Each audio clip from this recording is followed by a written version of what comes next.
자, 저는 오늘 여러분과 함께 생수의 강이라고 하는 이런 제목으로 말씀을 나누고자 합니다. 물이라고 하는 것은 모든 생명의 근원이 됩니다. 어떤 험악한 사막에서라도 물이 흐르면 축복의 농토로 변하게 되며, 또한 아무리 옥토라도 가뭄으로 물이 마르고 사막과 같은 땅이 되는 것을 우리는 알 수 있습니다. 이처럼 물과 생명체는 분리할 수 없는 그런 관계라고 할 수가 있습니다. 우리의 인체는 약 70%가 물로 구성되어 있다라고 합니다. 우리 인간은 물이 없으면 살 수가 없다라는 말이 됩니다. 우리 체내는 1, 2%만 물을 잃어도 심한 갈증을 느끼며, 또한 5% 정도를 잃으면 거의 혼수 상태에 빠지게 됩니다. 또한 12%를 잃으면 생명을 잃고 마는 그런 연약한 존재라는 것입니다. 미국의 국립건강연구소 조사에 의하면 현대인의 질병 가운데 3분의 1이 수분 불균형에 의한 질병이라고 합니다. 이렇듯 물은 우리 생명을 유지하는 데 있어서 필요 불가분의 관계를 가지고 있고, 물과 생명체는 분리할 수 없다라는 그런 점입니다. 그러므로 하나님께서는 이 물에 관하여 많은 말씀을 성경 속에 언급하고 계신다는 점에서 볼 때 하나님의 은혜가 우리에게 얼마나 큰지 알 수가 있을 것입니다. 그럼 어떤 말씀을 하나님께서 우리에게 주셨는지 우리 한번 살펴보도록 하겠습니다. 오늘 본문인 바로 이 에스겔 말씀에서 바로 물이 나오게 됩니다. 오늘 말씀을 보면 에스겔이 본 환상 중에 성전 문지방 밑에서 나오는 물에 대해서 언급을 하고 있습니다. 여러분이 긴 성경 구절을 조금 전에 모두 봉독하셨습니다. 하나님께서 에스겔의 환상 중에 보여주신 것은 이스라엘을 회복시켜 성전이 예루살렘에 있을 때 하나님이 그 성전 좌석에 앉으셔서 물이 그 성전을 통하여 흘러나왔다라는 것을 말씀하고 있습니다. 왜 물을 제일 먼저 말씀하셨을까 있는 것입니다. 물은 모든 생명을 살리는 바로 근본이 되기 때문이라고도 조금 전에 말씀을 드렸습니다. 그런데 그 물이 흘러나와서 좌우로 강을 이루며 흐르는데, 그때 나무가 무성하게 서 있고 그 나무들은 과일이 풍성하게 맺어지며, 또 나아가서 그 물이 흐르는 곳에 바로 이 짠 바닷물이, 즉 죽음의 바다인 사해를 지칭하고 있는데요. 이는 죄로 인해 야기된 죽음을 상징하고 있는 것입니다. 이러한 짠물을 단물로 바꾸시고, 또한 그뿐만 아니라 치료함을 받으며 나무 잎사귀들은 만국을 치료하는 잎사귀가 되어 바로 나무 잎사귀만 몸에 얹어도 병이 낫는 그런 기적을 일으키는 사건을 말씀하고 있다라는 점입니다. 그리고 그 물은 깊이가 다르다고 오늘 본문에서 길게 언급하고 있습니다. 성전에서 발원한 물이 자로 1000척을 된다라고 나와 있습니다. 이 1000척은 약 500m 정도가 되는 그런 거리입니다. 이 1000척을 측량할 때마다 물의 깊이가 점점 깊어지는 기적인 사건이 있는데, 그 사건이 바로 4번이나 걸쳐 반복되고 있다는 것입니다. 발목에 채이고 무릎에 채이고 또한 허리에 채이고 또한 헤엄칠 만한 물이 되며 사람이 능히 건너지 못할 강이 되었더라라고 오늘 본문은 말씀하고 있습니다. 이것은 상징적인 말씀인데, 여러분, 우리가 성령으로 충만한 생활을 얼마만큼 하고 있는지 우리가 가늠해 볼 필요가 있다는 점입니다.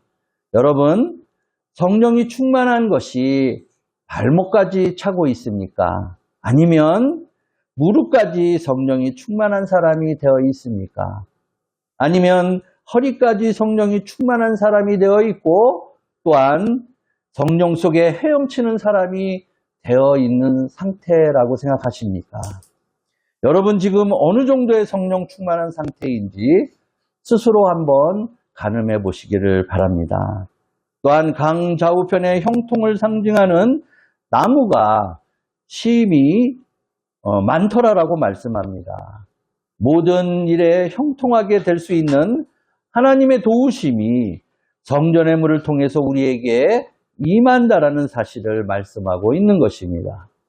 물이 흘러 죽음의 바다인 바닷물이 바로 소생하게 되므로 짠물이 되살아나게 되고 그 속에 생선들이 많이 살게 된다라는 사실을 말씀하고 있습니다. 이 강물이 이르는 곳마다 모든 생물이 번성하고 또 고기들이 많게 되었더라라고 말씀합니다. 이와 같이 성전에 있는 곳에 하나님이 계시고 또한 하나님께서 계신 곳에 놀라운 구원과 축복이 이른다라는 것을 말씀하고 있습니다. 에스겔이 환상 중에 이러한 모습을 보았을 때 이 환상은 장차 이스라엘 백성에게 일어날 축복을 말씀하고 있는 부분이긴 합니다. 다른 축복이 아니고 하나님께서 그들 가운데에서 계시면서 하나님께로부터 생수의 강이 넘쳐나 그 물로 말미암아 초목과 생선들이 다 살고 또한 모든 독이 제거되며 모든 환경과 심신이 치료를 받으며 강건하고 생명을 얻되 풍성하게 얻게 되는 역사가 일어난다는 것을 말씀을 하고 계십니다. 우리나라 한국에도 강원도 태백에 가면 한강과 낙동강의 발원지가 있습니다. 한강의 발원지인 검룡소라는 연못이 있는데 그 연못은 둘레가 불과 20m 정도밖에 되지 않는 아주 작은 연못입니다. 그곳에서 하루에 2,000 내지 3,000톤의 물이 뿜어져 나와 바로 거대한 한강을 이루게 된다는 것입니다. 또한 낙동강의 발원지인 황지 연못도 있는데 예상과 달리 아주 작은 연못입니다. 이곳 또한 한 100m 정도의 밖에 되지 않는 아주 작은 연못에서 시작됩니다. 그러나 그곳에서 하루에 5,000톤에서 6,000톤가량의 물이 솟아나게 됩니다. 마침내 이 물 또한 거대한 낙동강을 이루게 된다는 것입니다. 이 두 발원지에서 흘러나온 물이 바로 한국에 살고 있는 수백, 수천만 명의 그 생명을 유지할 수 있는 물이 되는 것이며 바로 우리가 마시는 수돗물이 그렇게 흘러나온 작은 연못에서 시작되었다라는 점입니다. 또한 사도 요한도 하나님의 계시를 보게 됩니다. 그곳에 바로 생명수의 강이 흐르는 것을 보게 됩니다. 계시록 22장 1절로 2절의 말씀을 보면 그가 수정같이 맑은 생명수의 강을 내게 보이니 하나님과 및 어린 양의 보좌로부터 나와서 길 가운데로 흐르더라. 강 좌우로 생명나무가 있어 12가지 열매를 맺되 달마다 그 열매를 맺고 그 나무 잎사귀들은 만국을 치료하기 위하여 있더라 라고 말씀을 합니다. 하늘에 새 예루살렘이 있는데 그 성소에는 물이 보좌에서 흘러 넘친다라고 말씀을 하고 있습니다. 하나님 보좌가 있으면 곧 생명수가 그곳에 넘쳐 나온다라는 것입니다.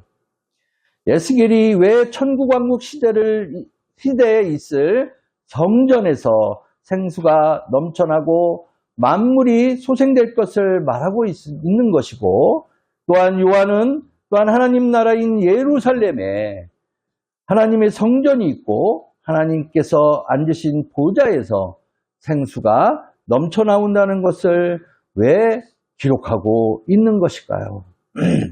그것은 우리에게 넘치는 은혜의 모형을 보여주시고자 하기 때문인 것입니다.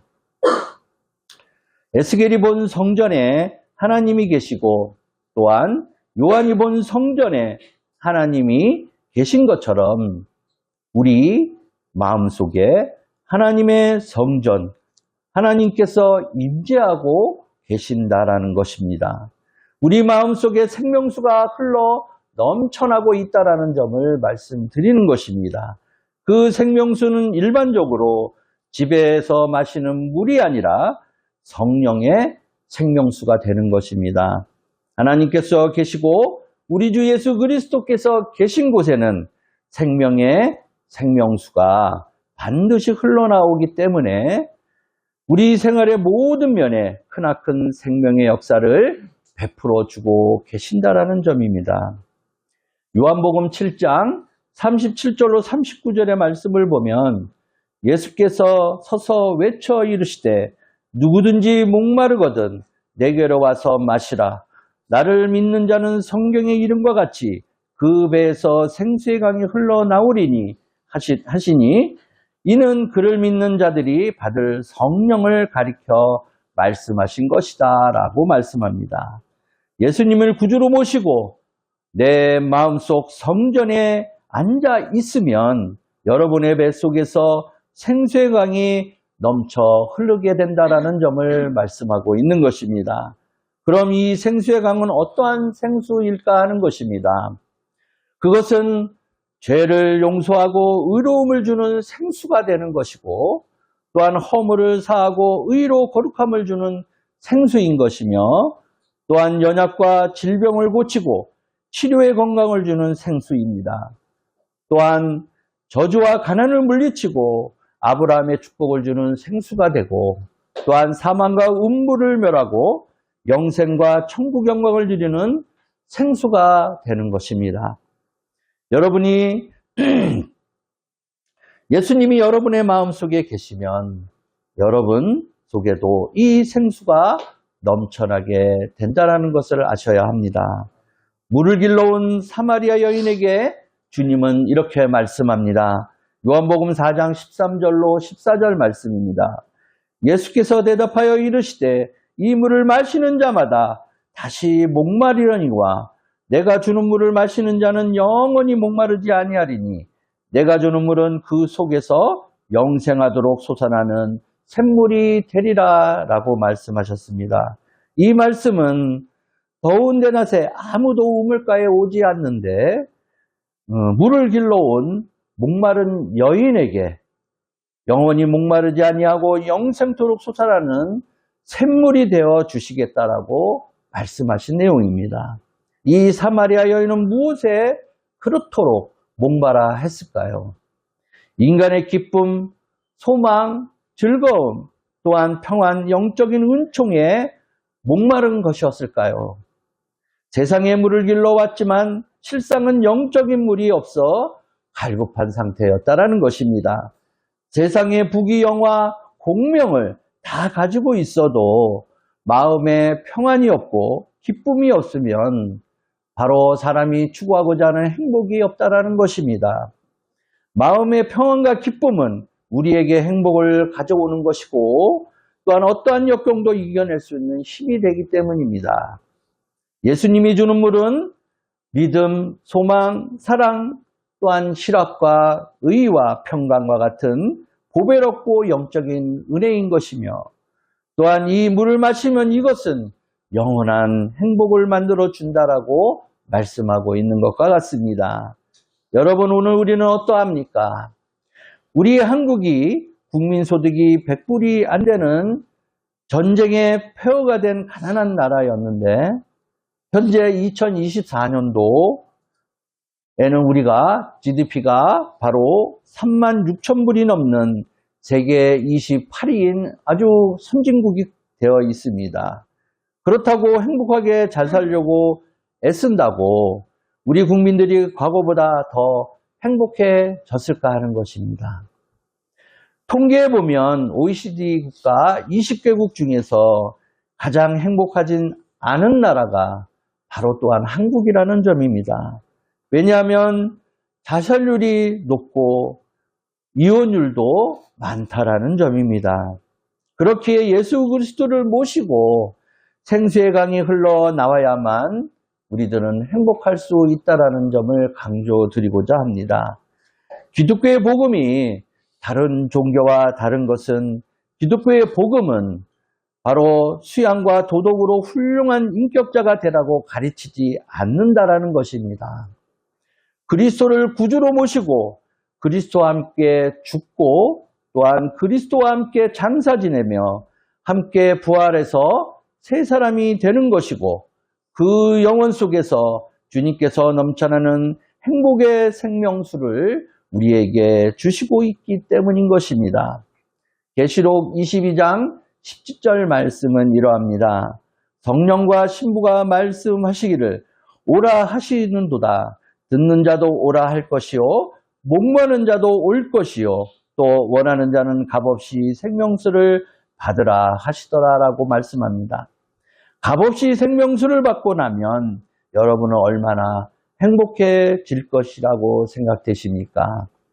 이처럼 우리 마음의 보좌에서 생수가 나온다는 것을 알아야 되는 것입니다. 에스겔이 본 이스라엘에서 생명의 생수가 나오고 또한 요한이 본 하나님의 보좌에서 생수가 흘러나오듯이 우리도 하나님 나라가 여러분 안에 있다는 것을 알아야만 한다는 점입니다.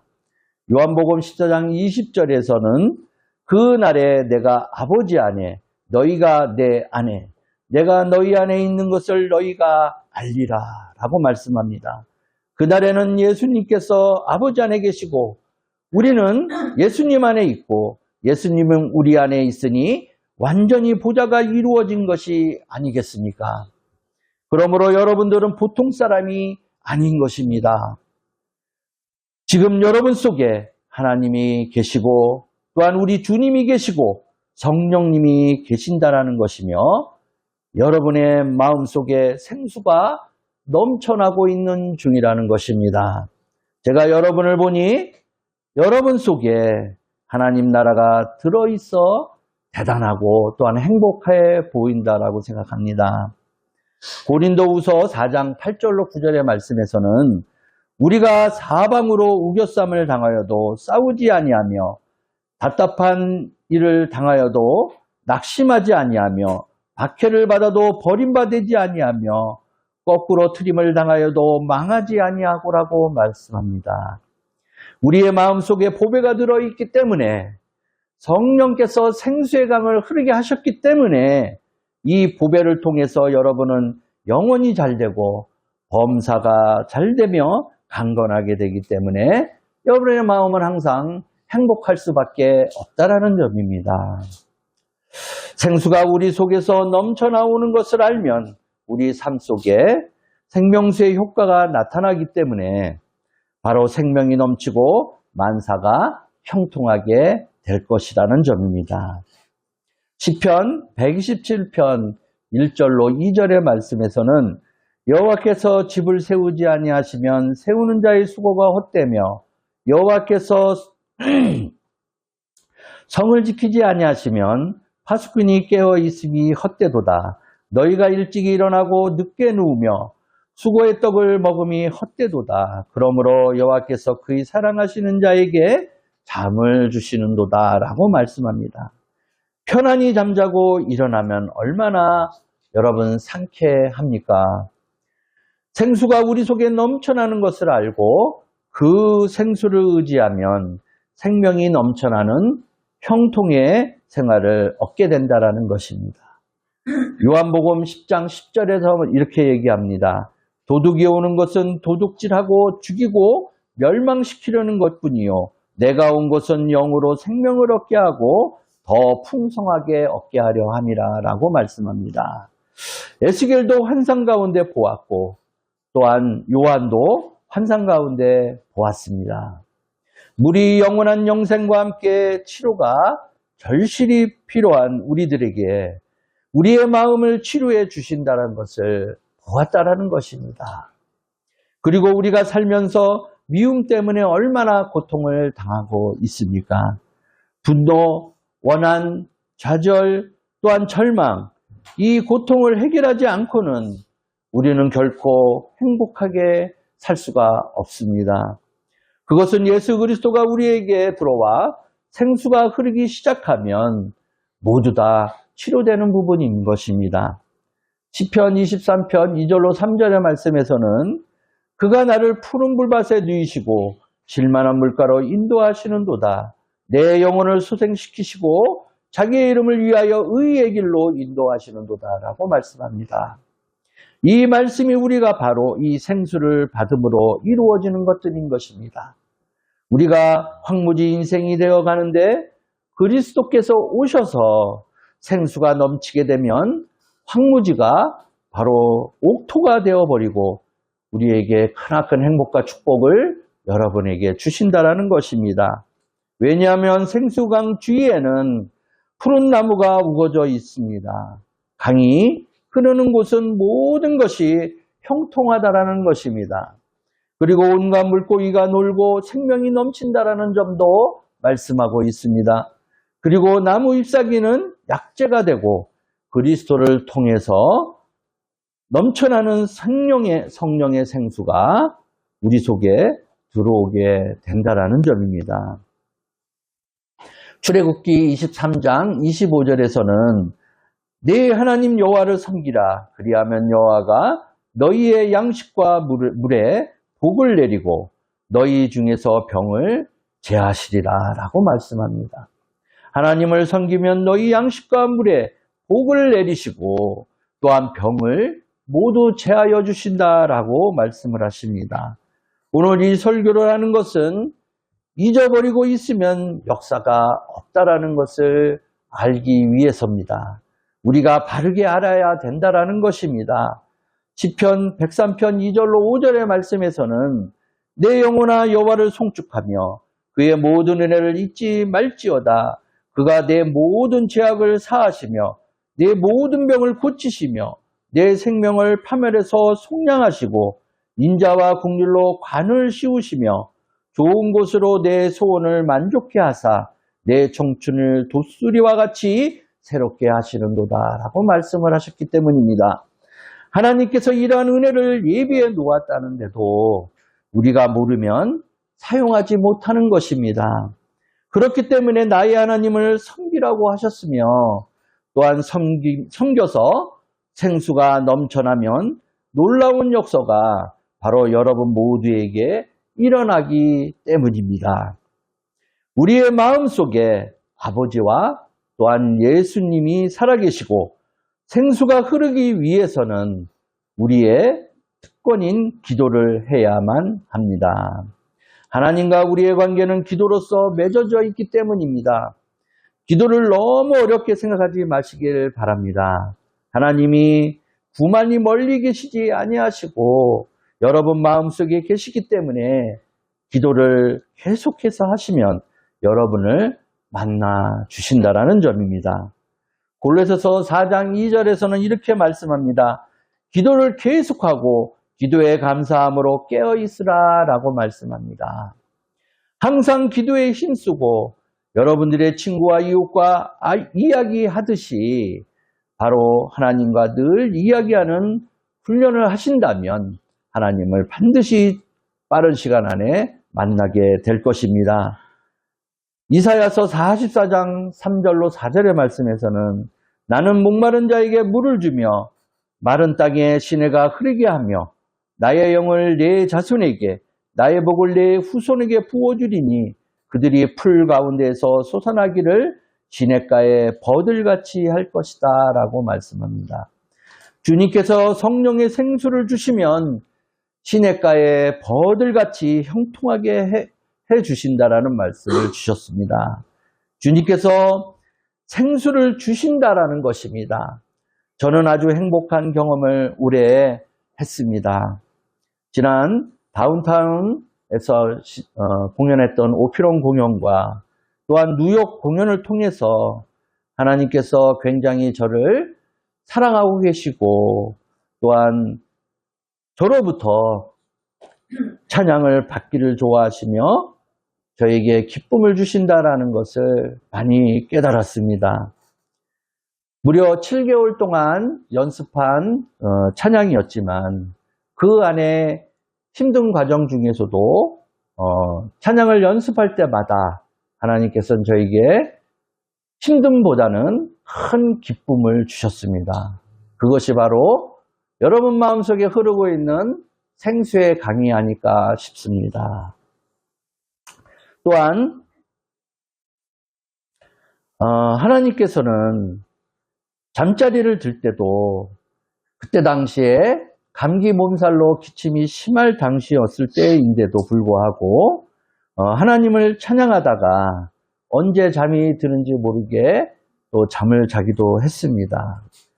이런 나날들이 여러 날이 반복되었을 때 하나님은 비록 저의 찬양을 기쁘게 받아주셨는지는 모르겠으나 저에게는 크나큰 기쁨과 여러 가지 경험하지 못한 크나큰 경험을 하게 해 주셨다라는 점입니다.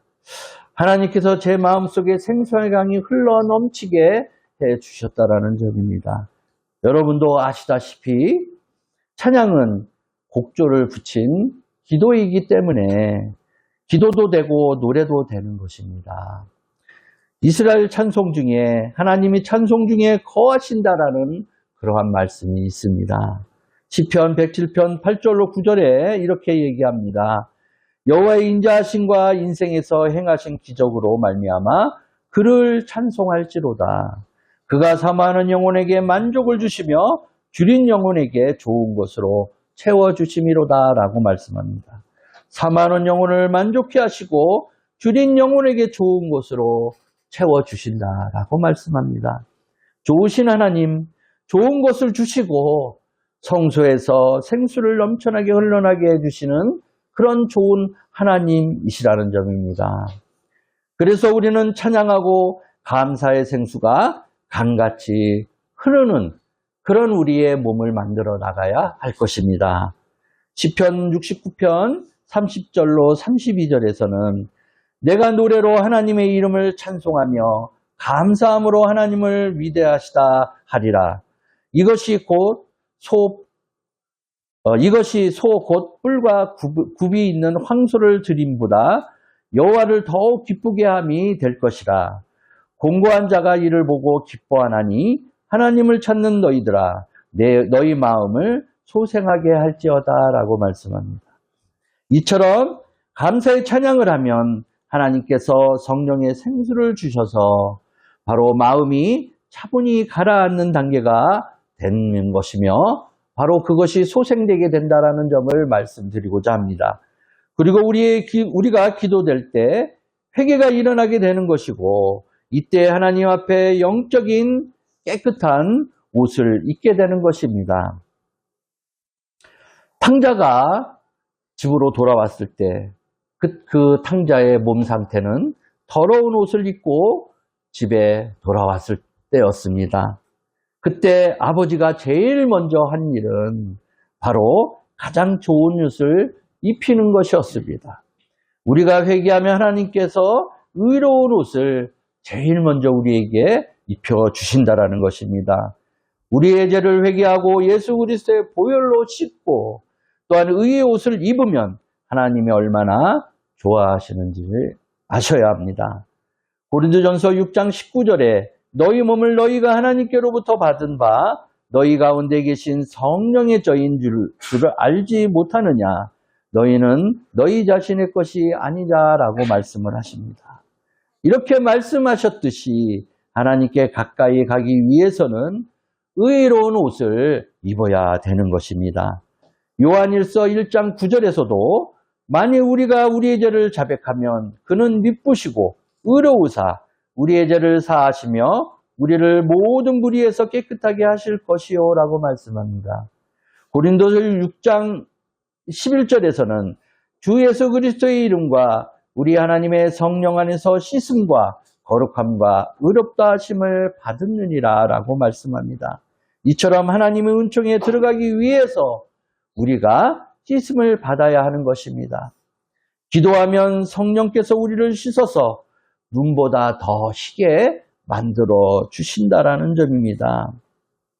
장차 오게 될 천국의 보좌에서만 생명의 강이 넘쳐 흐르는 것이 아니라 지금 우리 마음속에 예수님을 모시고 성령이 충만하면 생수가 넘쳐나오게 되는 것이고, 또한 영혼과 범사가 잘 되고 건강해지고 생명이 넘쳐나게 된다는 점을 강조드립니다. 사랑하는 성진가족 여러분, 예수님을 믿으면 하나님 아버지와 성령께서 우리 마음속에 들어와 계시므로 여러분 마음이 생수의 근원이 되는 것입니다. 영원히 목마르지 않는 생수를 다른 데 가서 찾지 않으시기를 바랍니다. 예수님이 믿음, 소망, 사랑, 또한 의와 평강을 주시며 또한 여러분 마음속에 계신다는 확신을 가지시기를 바랍니다. 여러분 마음속에 생수가 넘쳐나고 있다는 것을 알아야 하고 이에 감사드리고 찬양을 드려야 합니다. 그리고 회개하고 생수의 물꼬를 터놓는다면 바로 이것이 여러분 생애 속에 그 생수를 마시며 행복과 축복이 임하게 될 것이고, 바로 여러분들의 이웃을 살리고 행복한 환경을 만들어 나가는 근본이 되는 것입니다. 생수의 강이 여러분을 통해서 넘쳐나면 여러분이 가는 곳마다 모두 형통한 일이 일어나게 될 것입니다. 들어가도 복을 받고 나가도 복을 받으며, 그리고 그 생수가 흘러가는 곳마다 짠물과 쓴물이 모두 달달하고 시원한 맛있는 생수가 될 것입니다. 모든 환경이 변화하고 또한 치료를 얻는 기적이 일어나게 될 것입니다. 많은 고기들이 살 것이며 또한 모든 살아있는 것들이 여러분 속에 가까이 와서 함께 즐거워하고 또한 기쁨을 누리며 살기를 원하게 될 것입니다. 여러분은 하나님의 보좌가 여러분 속에 있다는 것을 믿으시길 바랍니다. 시편 91편 14절에서는 하나님이 이르시되 그가 나를 사랑한즉 내가 그를 건지리라. 그가 내 이름을 안즉 내가 그를 높이리라 라고 말씀하셨습니다. 우리가 내 마음속에 하나님께서 계신 것에 감사하며 찬양하며 사랑해야 합니다. 하나님을 간구하면 응답해 주시겠다라고 말씀하셨고 환난 때 같이 하시겠다고 하셨으며 또한 그를 건지시고 영화롭게 해주시겠다고 말씀하셨습니다. 그리고 장수하여 오래오래 살게 하고 소원을 만족해 하시겠다고도 말씀하셨습니다. 또한 베드로후서 3장 5절에서는 베드로가 말하기를 이는 하늘이 옛적부터 있는 것과 땅이 물에서 나와 물로 성립된 것도 하나님의 말씀으로 된 것이라고 기록합니다. 하늘이 물 가운데서 나오고 땅이 물로써 있으니 우리 모두 환경이 전부 다 물속에 있는 것이라는 것입니다. 하나님의 말씀으로 된 것이기에 우리의 입술이 고백으로 통해 반응을 하는 것이고 말을 통해서 행복하게 살게 되고 말을 못하면 고통을 얻게 된다는 것입니다. 말씀을 정리합니다. 하나님께서는 보좌에 앉으셔서 제일 먼저 우리의 인생에 주신 것이 생수의 강이라는 점입니다. 보좌에서 넘쳐나 생수의 강물이 길 가운데 흐르니 바로 강 주위에는 무성한 나무가 우거지고 물이 솟아나게 되어 치료를 받고 많은 것이 넘쳐나 좋은 일이 생수의 강을 통해서 일어나게 되며 신부가 신랑을 위하여 단정하는 것과 같이 아름다우고 이러한 보좌가 우리 속에 있다라고 오늘 말씀에서 강조하셨습니다. 그리고 교회가 하나님의 보좌가 되기에 교회에 부지런히 출석하신다면 하나님의 영광 안에 잘 살게 되는 것이며 또한 영혼이 잘 되고 범사가 형통하게 되고 강건한 삶을 살아가게 된다는 것입니다. 그 때문에 교회에 모이기를 패하지 말라고 말씀하셨고 또한 교회에 와서 예배를 드리면 이 생수의 강물로 마시고 가게 되므로 여러분의 운명이 달라지는 역사가 여러분 자신에 일어나게 된다는 것입니다. 그리고 나아가서 여러분 속에 하나님의 보좌가 이루어졌기 때문에 하나님과 더불어 깨닫고 하나님과 더불어 꿈을 꾸며 또한 하나님과 더불어 믿고 하나님과 더불어 말을 하면 여러분들의 내일은 오늘보다, 다음 달은 근본 달보다, 올해보다 내년이 반드시 더 좋은 역사가 임하게 될 것을 저는 확신합니다. 바라고 원하는 것에 대하여 없는 것이 있게 되는 기적이 일어나게 될 것입니다. 여러분 인생을 살면서 가장 기적이 일어날 것을 기대하시며 또한 살아가시기를 바랍니다. 하나님은 신비한 능력을 베푸시는 하나님이시기에 우리의 상상을 초월해서 우리와 함께 계시면서 기적을 베푸시고 계시고, 또 하나님께서 주시는 생수의 강이 하나님의 구원과 축복의 역사와 함께 여러분에게 모두 임하게 될 것이라고 저는 확신합니다. 주님을 만나는 그날까지 거룩하고 행복하게 내 마음속에 생수의 강을 유지하며 잘 사는 성진가족 모두가 되시기를 주님의 이름으로 축원합니다. 아멘.